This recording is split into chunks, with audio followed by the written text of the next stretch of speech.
Have you ever pondered the sheer magnitude of data processed every second, every minute, every hour of every day? It's an astounding thought, isn't it? The sheer volume of data we generate and process in this digital age is staggering.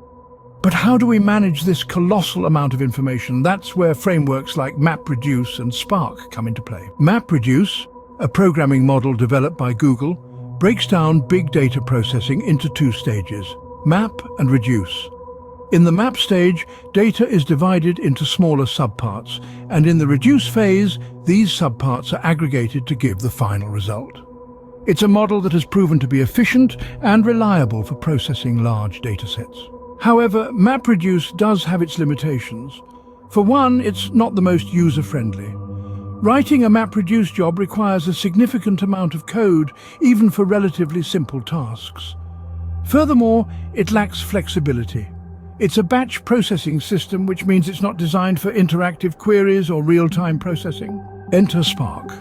Developed by the Apache Software Foundation, Spark is often touted as the successor to MapReduce. It's faster, more flexible, and easier to use. One of the biggest advantages of Spark is its speed. It can process data up to 100 times faster than MapReduce, thanks to its in-memory processing capabilities. This means that instead of reading and writing from disk for each job, as MapReduce does, Spark can store data in the memory of the worker nodes, drastically reducing the time it takes to process data. Spark is also more flexible than MapReduce. It supports batch processing, interactive queries, streaming and machine learning, making it a more versatile tool for data processing. Ease of use is another area where Spark outshines MapReduce. Spark provides high-level APIs in Java, Scala and Python, and comes with built-in modules for SQL, streaming, machine learning and graph processing.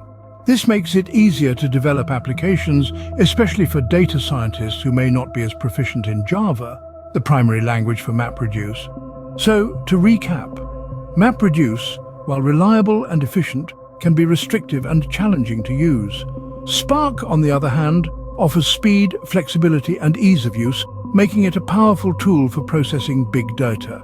But remember, it's not always a case of one over the other. Depending on the specific requirements of your data processing task, MapReduce might still be the better choice. So the next time you marvel at the sheer volume of data processed each day, spare a thought for the unsung heroes, the data processing frameworks like MapReduce and Spark that make it all possible. And remember, in the world of big data, it's not just about how much data you have, but how you use it. Now, isn't that something to ponder?